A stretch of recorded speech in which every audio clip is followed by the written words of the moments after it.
Hi, my name is Ailey, and I'm so happy you have chosen to watch an episode of our podcast, the Growth, Grace, and Gratitude podcast. I was inspired to start podcasting as a kind of shift that I had from the dance world into journalism. I grew up dancing ballet, and I have performed with the New York City Ballet, Miami City Ballet, at Alvin Ailey American Dance Theater, and in Madison Square Garden. So my overarching experience in dance has really inspired me to open up conversation that affects and influence our mental health. We have experts from every field to just talk about things and to find some level of growth, grace, and gratitude within each step of our evolution. I also want to mention that we have spiritual courses available for anybody that wants guidance on their spiritual journey. And if that includes coaching, we have a lot of guidebooks about inner child healing and mental health support and relationship guidance. And for students, we have great tutoring for writers who want to build on their journalistic skills or who want to publish their first novel, who want to work on their writing in general. We have courses in dance, ballet, yoga, and Pilates. So whether you are advanced or brand new, our classes are held on Zoom, and we have options for personal classes or group classes. And for writers, there's also an option of the typewriter. So if you have a typewriter that needs repair, we can repair that for you. And if you need a new typewriter, you can purchase a beautiful typewriter and start the writing process at your own pace. If you would like to have me on your podcast or would like to be a guest on my podcast, or if you want us to answer your questions in an upcoming episode, please send us an email at growthandgracemindset@gmail.com. If you like our shows and they resonate with you, please consider giving our show a rating of 5 stars. Give us a comment, follow, and just enjoy the episodes. Thank you so much for sharing your time and your journey with us. I hope you enjoy the show. Namaste. Welcome to the Growth, Grace, and Gratitude podcast, where we talk about all things mental health, wellness, spirituality, business, entrepreneurship, and so much more. And today we actually have a returning guest, Justin Provoncha, and he's a conflict resolution specialist. And he has been on our podcast before. We had a great conversation about relationships and deepening the understanding with one another and also finding that core instinct and so much more. So if you guys want to listen to that, the link will be below. And I feel like today it will be a great opportunity to kind of deepen the conversation on relationships, to dive into the feminine polarity and to see things kind of like from the feminine perspective. And I thought it's also interesting because Justin brought up to talk about this topic because we kind of started talking about, I think you made a quote, something like, you can reiterate it. It's like the feminine is the gatekeeper. And I thought that was really interesting how we do place so much value on the feminine polarity, but sometimes it's kind of not always seen or understood. And for many women, I feel like they don't even have that awareness within themselves. So it is a difficult kind of understanding to come to, especially when so many of us have been going through trauma and different kinds of turbulence and situations and challenges in life. And when somebody comes to us and makes those statements that bring value and energy in life back to the feminine, I feel like then she just brings that much more out into the universe. It's like whatever you give her, she multiplies that. Yeah, I agree, completely agree with this statement. In fact, I love that this is where we're starting. That is basically the quote, right? The quote from the last time we were together is something that I tell my clients and I talk about all the time, which is that I believe that women are the gatekeepers to life. That's the quote that I'm using, and essentially the reason that I say this is because there's a whole bunch of instincts. Just to kind of give a little backstory, like you said, I'm a conflict resolution specialist, but I specialize in using hypnotherapy and instinctual responses as the core of how I actually work with people. So I don't base what I do on psychology. It's definitely an alternative perspective. But because of that, what ends up happening is I've studied our instinctual responses, so both men and women, and how those instinctual responses really do drive us forward. And what you come to start to realize is that, especially from the perspective of reproduction, that women's instincts are much more advanced than the male instinct as it relates to that part. There's a lot of vetting and testing and a lot of stuff that's going on.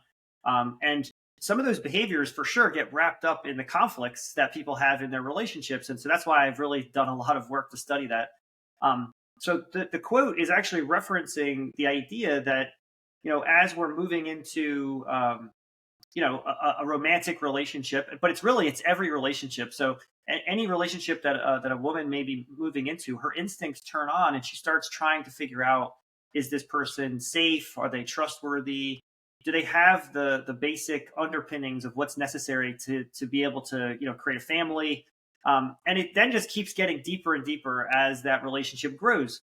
And that's what I mean by the gatekeeper, right? Because the reason that's happening is because we're really gatekeeping for this reproductive cycle.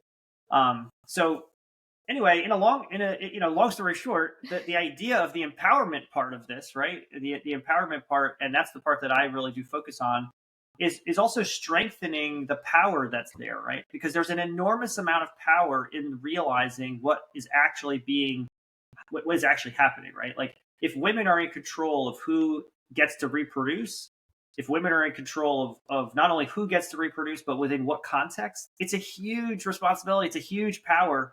And I think that is really, it's sort of swept under the rug. I don't think enough people recognize that has always been the power, right? That's always been there. There's never been a time when that power did not exist. Women have always had that capacity. And, continuing to protect that and continuing to elevate that, I think, is extremely important. So that's kind of where my mind is, and it's definitely what I try to help my clients to achieve. That is fantastic. That's a wonderful perspective. Yes, I totally resonate and agree with that. And it's so interesting how when you first actually mentioned gatekeeper, I I don't even use this word in my vocabulary and I rarely hear it. So when I heard it, I kind of was like, what does this remind me of? And it's even in scripture texts, they use the word gatekeeper as a way of like assigning somebody the value of being chosen. So that's super deep and spiritual and biblical in a way, because when you think about being chosen, this means that the concept is you are trustworthy. And when you are able to carry this load of trust, you're able to accomplish so much beautiful things in life. And in this kind of hierarchy of creation and manifestation, it's like when you are assigned this kind of position of like overarching soul expansion, it should put you into the driver's seat in a way, making those decisions and making those kind of collaborative joint conversation situations. And I think it's super interesting that I feel like we all have to look at ourselves, even men and women.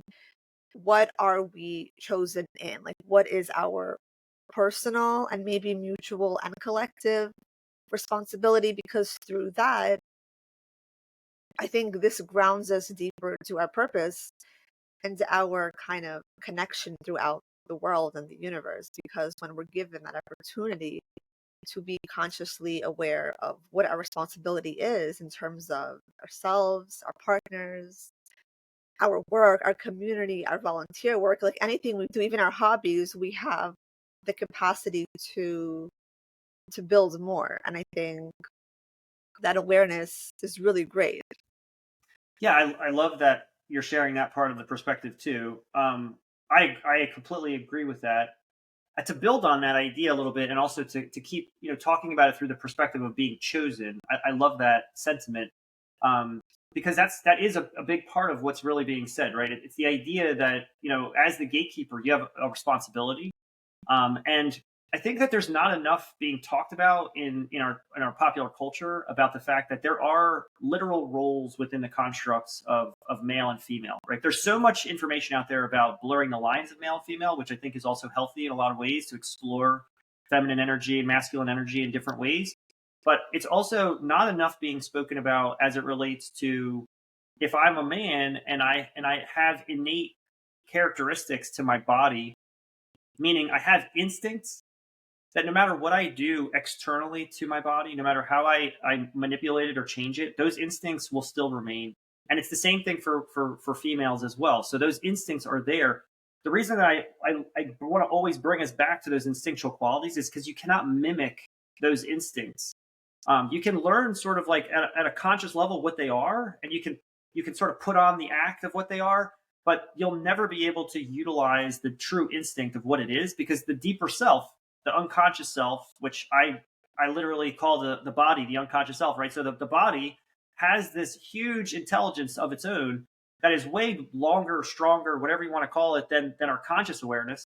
And because of that, we need to realize that that ability to feel chosen is the ability to realize what am I really at a core level, right? How was I born into the world, and what does that mean about my role here? Because if we're going to think about being chosen, to me, that's what it means. It means like from day one, like this is how the world, this is how you showed up in the world. We don't know why. Nobody has a real good answer for why we've showed up this way, right? But we showed up in the world this way. And so here we are. And what are we going to then do with those innate qualities that we have? Right? Some people call those things their talents, their passions, right? All that stuff. But you keep drilling down deeper and you realize like it's all based on how we're instinctually responding to each other, to the world around us. So anyway, to simplify that, to me, it's all about realizing that as a woman, those instincts are so profound, they're so advanced, right? These are not basic instincts. These are not simple things. These are way more advanced things that have to do with really truly deciding who's coming into the world next, right? Who are we bringing into the world next, right? And I think that a lot more emphasis needs to be put on this.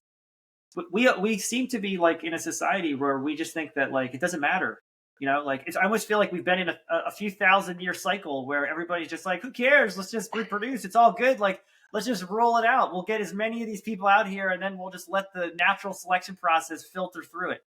But we have to realize that on the other side of that coin there is a power and there is a choice, and um, there's some really amazing stuff to be said, and it definitely points us to what the purpose of a relationship is, and even points us to even our modern version of dating and what all that stuff really means, and puts it into a context where I think it can help people understand what they're really doing. So I don't know if that makes sense, but that's the idea.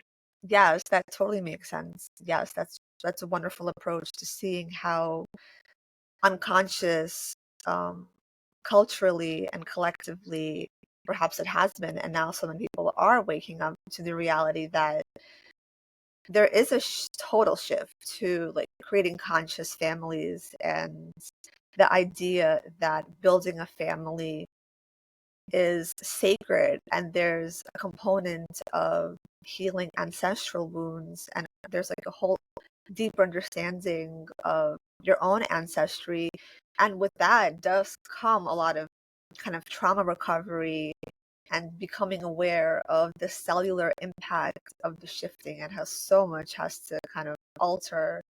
And sometimes it does come with conflict because, I mean, I know growing up as a teenager, we just want to rebel and we're going through all these different instinctual integrations or activations, and we just want to test the boundaries and to Exactly. become a polarized version of our pure self or our higher self. So in those times, I feel like we're testing our instincts or even like trying to deepen our awareness of our instincts. And I just think it's really interesting how even like the movie that's out now, Wicked, and how like Alphabet, it's her transformation and her journey. She's wearing green, and with the spiritual colors of the chakra system, green actually represents the heart chakra, and the feminine polarity, that is her home. Like her heart chakra guides her, it leads her hopefully to better instinctual responses and reactions.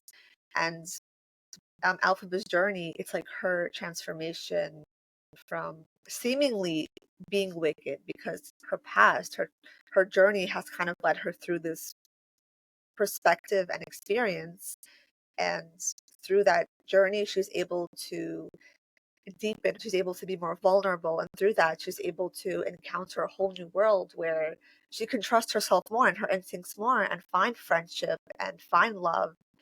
And I Yeah. think it's a beautiful message how, like you mentioned before, the feminine and masculine, they have their different kind of instincts. And even with the chakras, it's so interesting because, like, where the feminine is more rooted in the heart chakra, which is green, I think the masculine is more rooted in the root chakra, which is the red color. And that symbolizes more like stability, grounding, security. And that could be all kinds of security. It could be mental, physical, emotional, spiritual, financial, like all those things. So I think when the feminine and masculine come together consciously, that creates so much beautiful magic because there is that like personal awareness, like you mentioned before, like what is your core role? And then merging that together creates so much more beauty. Yeah, absolutely. Yeah. And again, I like that we're reflecting on um, the conscious, like a conscious family, building a conscious family. Um, for me, again, I'm so like extremely aware of the conscious and the unconscious. Again, in my own practice, I make everybody aware of sort of some new definitions. Like I've kind of redefined those things. So I've already kind of alluded to the fact that one of those definitions is that the unconscious self is our body, right? To try to get everybody to realize that, like, there's a lot of, there has been for a long time a lot of separation of like mind and body. And the truth is, like, I like to look at the body as the whole thing, meaning like your brain, anything that you are that's physical is your body. So that is your unconscious self. And then essentially the conscious self, though, is the words and the phrases and the stories that you use to describe yourself and the world around you. This can include visual, auditory, kinesthetic data, but it's still words, phrases, and stories. It's still within the construct of a descriptive process, a story, essentially, a narrative. Um, and why I'm bringing that up right now is because if you have these two ideas, if you can get it in your mind and realize, like, okay, I have a body. It's operating unconscious, meaning like it's going to do its own stuff. It's going to digest my food. It's going to, all my brain chemistry is going to continue to operate. I will breathe. My blood will flow through my body, right? All that stuff is going to happen, and you're not going to think about it consciously, right? It's all unconscious. Then all of that sort of, you know, rolls up into this ability then to produce our story, our conscious story of what we're perceiving, our perspective of this place, this reality of our own self. Um, and to me, being able to then recognize that there's always going to be this dichotomy, which we're calling male and female, but it could be, just the realization that there's parts, right? And I'm really big into the, parts negotiation and internal family systems. The idea, right, that there's parts here. I like to bring that out into the external and realize like there are parts, and that male and female are a part of a system. That we're not actually separated at all. People are using a storyline to imagine a separation of self, to imagine that men and women are two different things, but really we're a part of a whole. We're a part of a system. And when we start to look at that reality and see that we're a part of the system, what we're really doing is we're bringing characteristics together to form all of the pieces of the totality of what exists. Men have a part of that, women have a part of that. We need to be able to bring those pieces together in order to create what this really is, which is an amazingly beautiful place, right? To be able to see that and to be able to experience that, we need both of those energies. I think one of the things that has got us all really messed up is mimicry, right? So going back to what we were talking about, if we don't respect instinct, if we don't respect it, if we don't actually value it, what'll happen is consciously we can look at each other and we can go like, oh, I like that idea. Like, let me act like that now. Let me take on these qualities now. Let me use these behaviors that I've seen you do and see how it works for me, right? And the problem with that is that we end up then being more and more the same, right? It's almost as if as we become more and more the same, as women move more in one direction, as men move in the other direction, as we become more and more the same, we're actually losing a part of the whole, right? We're weakening the whole, right? Because the whole is actually more about being able to unify the opposites, right? There's a great immense power in unifying the opposites.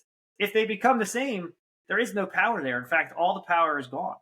So we need to be aware of the fact that we want to be able to bring all these parts together. And Masculine and feminine to me, like I said, is still an exploratory journey. I think there's a lot of people out there that are almost like, they're like cosmonauts. They're out there, they're exploring the universe and they're looking to see, how far can we push this? What can happen? What can we get out of it? I think that's a part of the human experience. I think it's really amazing and I respect it. I also think that there is something to be said for going in the other direction and exploring the deeper finite natures and really exemplifying them. I think both things are really useful. I think they're both exploratory. I think everything in between, right? It's a spectrum of things. So in talking about masculine and feminine, I also want to put out there that to me it's not so like cut and dry, right? There's nothing that I would ever put my finger on and say this is feminine, this is masculine. That's not how I operate. But I do know that I'm a part of a whole. And I do know that in terms of how I try to help other people see their lives and understand their lives, that it's really about realizing that as those parts come together, they can start to, find their roles in that position. They can start to work through the harmonization of that process. Um, and to me, it does always still come back to instinct. It comes back to realizing that our feelings, right, are our instincts. Our emotions are our instincts, right? In our popular culture, we lose that translation a lot. We start to forget that if you're having a feeling, you're actually having an instinct. That is what's happening, and that instinct is the same instinct that all the animals in this place have, right? When an animal feels afraid, it has a feeling in its body. It's not thinking about its fear; it's feeling it in its body. That's why it does what it does. You're the same, right? So everybody's the same. We all have a feeling in our body, and that's what makes us act the way we act. Those are our instincts. So we all have to realize that by harmonizing with those instincts, what we're really saying is we're harmonizing with our feelings. Love is obviously one of those instincts, right? It's one of those instincts. That's the thing that makes us feel attracted to each other. It makes us feel like we're in the right place. It makes us feel, love and comfort and all the things that go along with building into a family. But we also can see that that's what this whole gatekeeping process is about, because it's all about realizing, like, if I feel really good about it, and if my partner also feels really good about it, right, as we become closer and closer together in that process, that's really what forms this all together, in a different kind of way, right? That's what really gives you that respectful chosen power, as opposed to just sort of letting it happen at a conscious level. Which, again, at a conscious level, I think that we can all start to agree that people do some pretty insane things on a conscious level. So I don't know if that resonates with you, but yeah, we're still barking up the same tree. Yeah, totally. Yeah, that's a very unique and specific perspective that we do have to kind of tune into when we're on that journey of awakening and awareness, because it's important to understand that value within the self and within the collaborative partnership, if you will. And it's very interesting how you brought up mimicking, because I know so many people have experienced this and it's just so uncomfortable and unfortunate and just icky, because it's like when we experience spirituality, we kind of feel a deep connection to authenticity and transparency. And the minute we become non transparent, it becomes uncomfortable for us and for our soul. Perhaps, like you mentioned, the ego would want to feel superior. And I know people who have mimicked other people before, and perhaps that's because they felt this connection to their value system or their awareness or their instincts. I don't know if that's also connected to why people mimic and why they're either unaware or afraid to tune into their own authenticity. But I do think the kind of copying other people is a form of self neglect, where some parts of themselves felt like lacking. So they have to try to fit in. And all of us want to fit in a way, we do want to fit in to Oh, whatever definitely. group or community that either we were born into or we grew into or shifted into. Like as we shift our consciousness, we shift communities and friendships and all these kind of things. And that takes so much vulnerability, and especially for the sensitive empath type who really wants to feel accepted, they have to kind of work on accepting themselves. Because at first, when I kind of went through shifting and finding different polarities of myself, that attracted different versions of like friendships to me that I wanted to create memories and fun with. And I had to be vulnerable at first. Nothing was just given to me in a way. So it's like I had to feel like I was chosen, and then I had to take the proactive action steps to be part of a group or to invest parts of myself in that environment. And I think once we allow ourselves to be vulnerable and to be honest, and that does take kind of risk and does take courage. But at the end of the day, you're going to be able to be your true self, because then you're not going to have to be worried to copy somebody or to mimic them in any way. You'll be inspired by them. You'll be able to see the differences in every one of us, how we operate. We are so different and we're so unique. And even though we are similar in some of our desires and values and things like that, that's what we're here to do. We're here to learn from each other. And if we do feel triggered or like affected by somebody that we have to mimic, that's like a lesson to be like, what feels blocking in me that I have to go out there and copy somebody? Because I know like so many women have experiences, which is interesting because normally like women are on this journey of like teaching self-expression, authenticity, transparency. Then we have the mean girl aspect where behind the scenes they're mimicking and they're copying other girls and they're putting up this front of being authentic, but they're stealing somebody else's ideas. So it's happened. It's happened a lot with creators even. So it's an interesting thing to look at for sure. Yeah. So again, I love where you're headed. So to use the word vulnerability, I love a lot of the constructs within thinking about sharing vulnerabilities, and I think it does really have a lot to do with like getting into the deeper part of our authentic selves. And, authenticity being a really important aspect of relationship. Um, One of the things I focus on in teaching people these kinds of like communication skills and conflict resolution skills is well, there's a couple things. One of those is I talk about a vulnerability keystone, which I'll get into briefly. But I also use a phrase, lead with vulnerability. And leading with vulnerability is something that I don't think has really fully come online yet, but it's definitely something that I'm helping people try to really push out into the ethos and realize what it's about. So, to kind of put this little idea into perspective, it's the idea that, as you said, in order to create authenticity and in order to create connection, one of the best things you can do is to stimulate empathy in another person. And what I want to bring us back to is that, when we're here talking about emotional states, I still want everybody to continue to remember, like, we're talking about instincts, right? So if I want to try to trigger somebody's instincts to help them have that instinctual response of empathy, the thing that I need to be doing is I need to be sharing vulnerabilities. I need to be able to lead with a vulnerability, because if I can share vulnerability, what's going to happen is it'll turn on the instinct in the other person to be empathetic. And if I can now create a feeling of empathy within them, that's going to then create a different sort of dynamic in our relational system, right?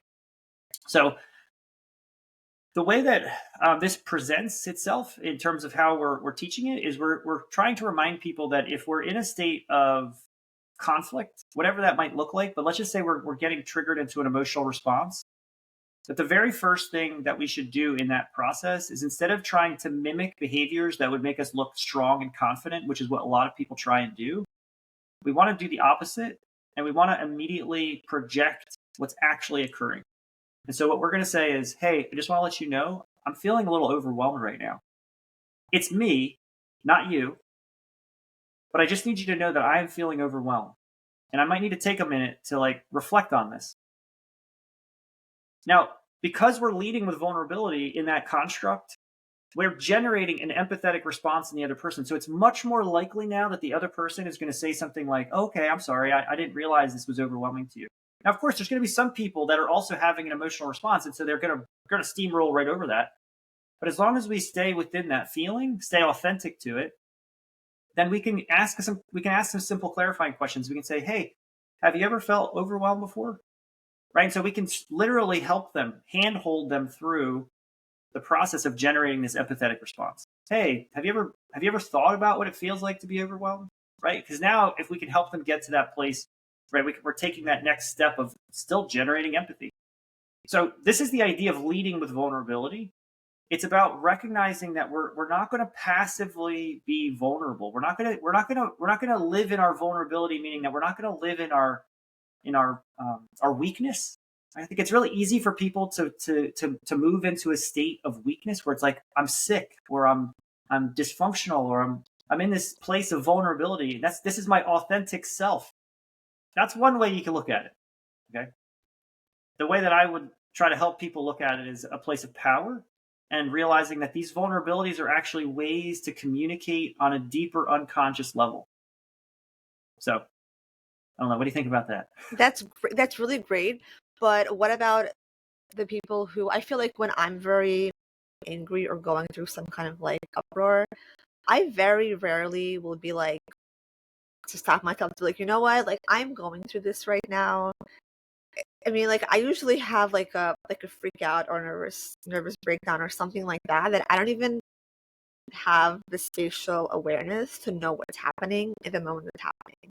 So usually after the fact, I collect myself and I'll be like, okay, yeah, I was going through that very vulnerable situation. So I feel like how are we supposed to know before we go through it, like, okay, we're about to go through it? Because that's, I feel like, the hardest thing of all. It's like, Yeah. instinctively, it doesn't even come to me to be like, okay, I'm going through something, I have to state it, I have to share the vulnerability. It's like I'm not even aware it's happening in the moment that it's happening in.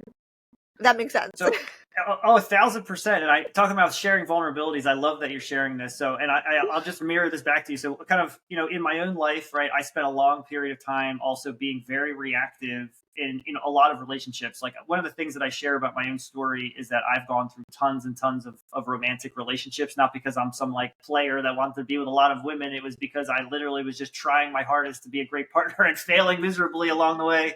And essentially in doing that, right, I've had a lot of emotional responses, lots of arguments, right? The reason that I focus on helping people end arguments is because I've had thousands of arguments in my life, So I totally relate to what you're saying, Ari, about getting, to that place of a strong emotional response and then not being able to control it. So to be honest with you, one of the reasons why I created my own system is because I also I'm a practice what you preach person. And what I mean by that is I do what I say I'm doing. So if I'm going through things, I'm going to go to therapy, and then I'm going to talk about therapy, and then if therapy works, I'm going to do therapy, right? So that's the idea.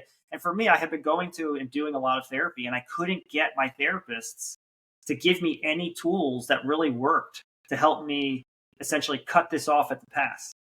It was just like, they would say like, okay, if you get to this place, I can give you some breathing exercises, or I can tell you some things to do, look from side to side. It'll help you reorient, all this reactive stuff. And I was like, okay. And I tried all of it and I realized like, yep, that does not work for me. Like that is not going to happen. Like this is a very strong instinct that I'm having. And like, it takes a long time to get it out of my system. Like I need like a day for this to get out of my system. Like I'm going to feel pretty fiery for a while, So to be honest with you, without getting into the details, too much of the details, the core system that I'm currently teaching, this is one of the primary skills that I teach, is exactly what you're asking about.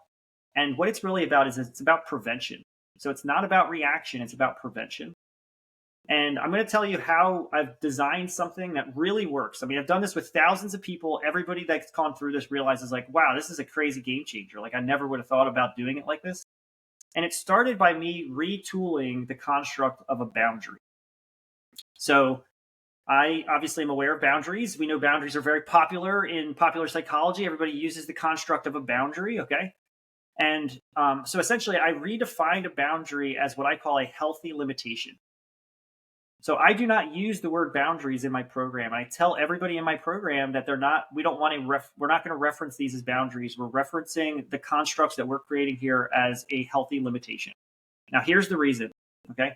The idea is that if a person psychologically sets a boundary, it's like they've drawn a line in the sand and nobody's allowed to cross this boundary. And if somebody does, I'm going to have a response to that.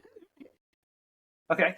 I know, like, I have to be careful here. I'm not a psychologist, right? I told you that up front, so I just want everybody to know I'm not a psychologist. But what I'm trying to look at here is if I was a psychologist, I wouldn't use the word boundary, right? And the reason why is because psychologically, it seems a little bit challenging. It seems like I'm trying to challenge the person that I may be setting the boundary with, and I might even be challenging myself. Okay, so in saying that, what I'm getting to is that we use the words healthy limitations so that we can fully own this. It's my limit. And the words we want to remember are when I have reached my limit. It's not about you, it's about me. Yeah. I'm literally going to memorize those words. I'm going to say them over and over again. It's me, not you. It's me, not you. It's me, not you. It's never you, really. It's me, not you. Why? Okay, why? It's me, not you. Because sometimes it may be you, but maybe not always.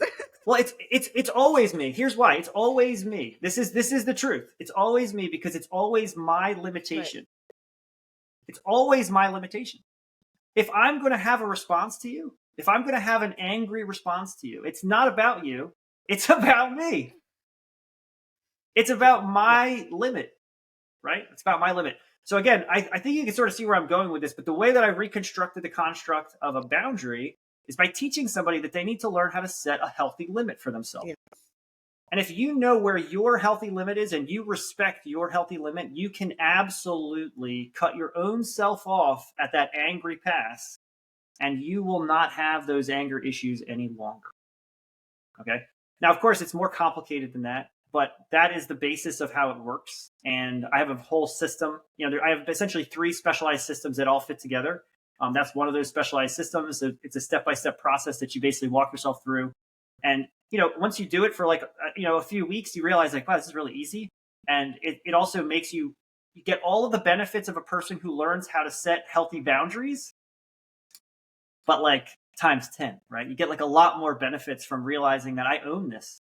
These are my limitations. And I could do this with any person, no matter who they are, no matter how triggering they are, no matter how aggressive or how passive or any of the other things in between, how avoidant, doesn't matter, because it's all about your ability to set your limits. And if you know that, you can do magical things. And to kind of wrap this up into why or how I developed it. So the way I came to this place is I realized after a really traumatic, failed relationship, somebody that I was deeply and spiritually connected with, as that relationship came to a really turbulent and argumentative end, I was like, this can't keep happening. I've done this literally hundreds of times. I don't want to do this anymore. It's hurting my heart. Like my heart is like probably a little black rock of coal at this point. Like this doesn't feel good. And so as I started going back through my own journey, I was like, where did this begin? And I realized, well, it began with my relationship with my mom. And I had a really strong negative relationship with her pretty much my whole life, argumentative, very much so. And it wasn't one side or the other. It was like we both really were struggling. My mom was very dysregulated. She had the same kind of issues with my sister too. And so I thought, you know what? If I'm going to do this, I'm going to develop a system that works for me and my mom. And I'm going to test it there first. And if it works, if I get any traction, I'll start testing it with other people. And I already was helping people with stress and anxiety. So to me, it was a no-brainer because I was like, then I can roll this out to everybody in my stress and anxiety community, and we'll see if it works for relationships. So let's talk about the depths of this negative relationship I have with my mom. Okay, like I had literally not been speaking to my mom for a few years. Like we were talking. And when we would get together, my mom would break down so much. Her dysregulation would get so intense that she literally, even in a public place, would just totally melt down into some like childlike state where she was just blubbering, sobbing, making a huge scene, impossible to communicate with, impossible to interact with, but also damaging herself, damaging the people around her. So when I started implementing this system, I thought to myself, this is the biggest challenge. It really is a huge challenge to be able to get this to work. And I started doing that 5 years ago. So 5 years ago, I started working with my mom in this capacity. And when I say working with my mom, I did not tell my mom that I was going to do this. I didn't like sit her down and say, hey, we're going to like try it. We're going to have a social experiment. Nothing like that.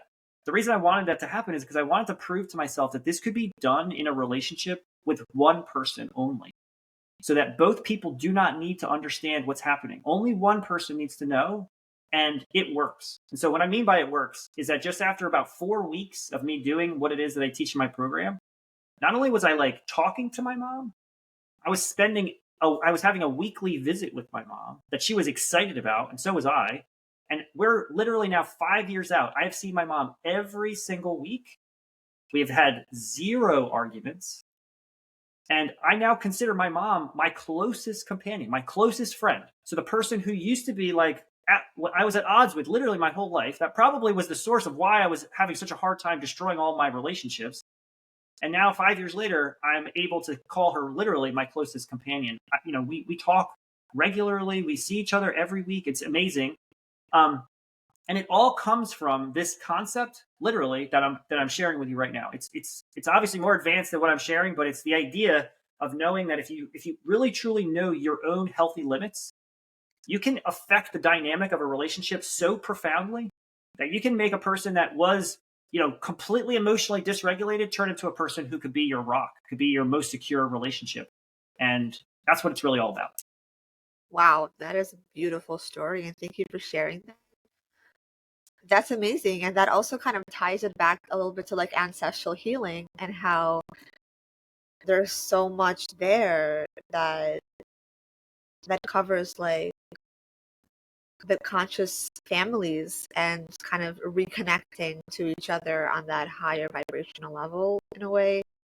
And it is interesting how you were able to do that because normally, I think we even talked about this on the first podcast and the one we did before that you said it only takes one person to affect change. And I was like very interested by that because it's so unique. You think about like therapy and couples therapy or like family therapy, and especially if there's like an argument or something going on, you kind of have to have traditionally both people in there, both people consciously aware of that. So it's super interesting that sometimes somebody who's conscious can help the unconscious shift.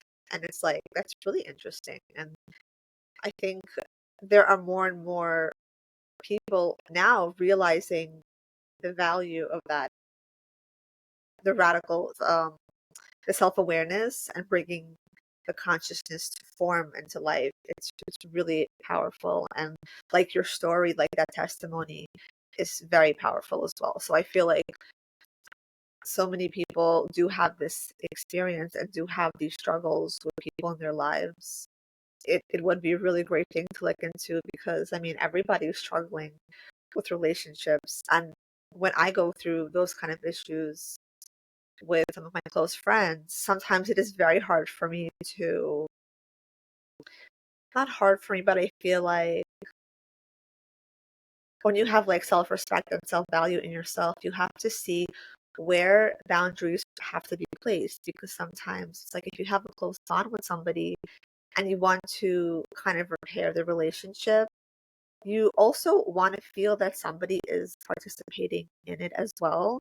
So when you are going through your kind of transformation, do you feel that you are doing all of the work and do you feel any kind of like neglect from the other side that you feel like they're not giving enough? Or does it just shift without you even knowing that somebody is not doing the work or it's not about that? Yeah, it's not exactly about that, but it's great. This is a good question. It's a really good question. It also helps to tie it back to what we're actually talking about, right? So if we go back to our premise, which is that women are the gatekeepers of life. Okay, if we go back to that for a minute. Okay, we can really tie it together here by realizing that what we're trying to say, or getting two concepts. If we bring these two concepts together, first, it's about really getting to a place in yourself where you realize that I have limits. So let's redefine that even more deeply. The reason that we have limits is because we are a body. I am a body. Okay. Our conscious mind is not a body. Our conscious mind is words, phrases, and stories. So it is limitless. It is infinite. It is expansive. It is free. Okay. However, just because our conscious awareness is that big, expansive, limitless thing that's totally all over the place doesn't mean that it's not totally tied completely and there's no separation whatsoever to its physical form, which is the body. We are a body. There's a limitation there, right? And that limitation is innate. So the first step in this whole journey of really getting to where we need to go is realizing that the limitations we're talking about are physical in nature.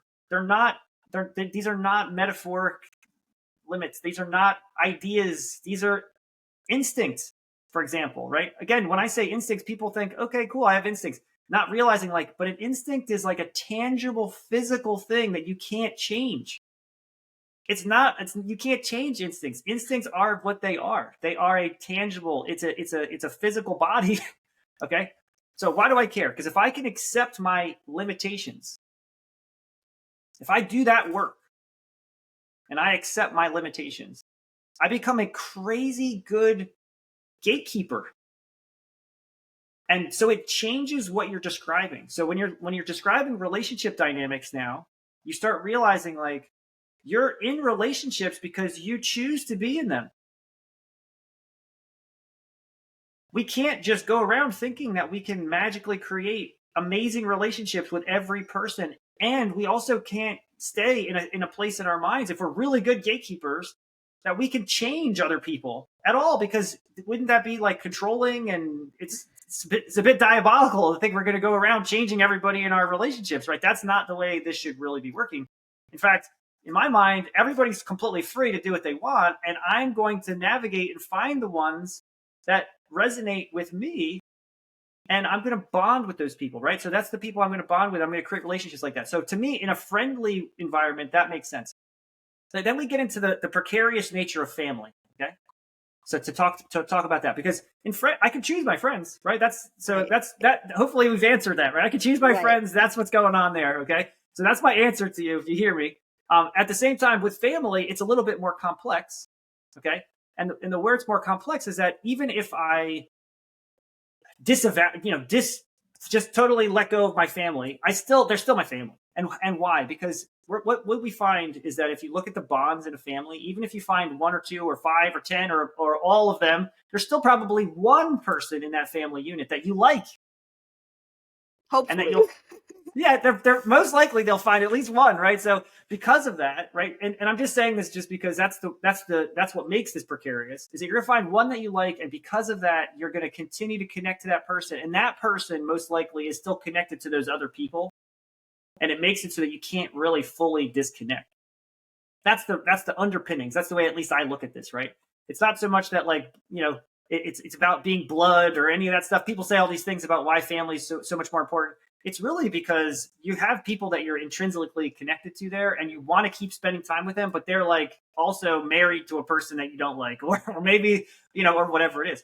Right. In that construct, that's where these limitations start to get even more important, because it's starting to realize okay, yes, in a friendship, I can just totally, essentially say I have some things here. If these things don't go the way they should go, or if I feel like I'm uncomfortable with this is my hard stop limit. I no longer am this person's friend, essentially. But here in my family, what am I going to do? Well, you can do the exact same thing. And then, of course, so let's just say as we're moving into the holiday season, for example, a lot of people are going to have to come together because of the holiday season. And now they're going to be around some people that they may not like to be around, people that are triggering to them, people that they don't agree with. They may have different political agendas, etc. All this stuff is going on. But if we know our own limits, none of that matters, right? So what does that look like for me? I'm just going to give you the example how I deal with this. I literally, this will be the first year that I'm not traveling to see my extended family in Connecticut. I usually travel a number of hours to go see them every year. It's been something I've done my whole life. And this year I told all of them, not going to do it.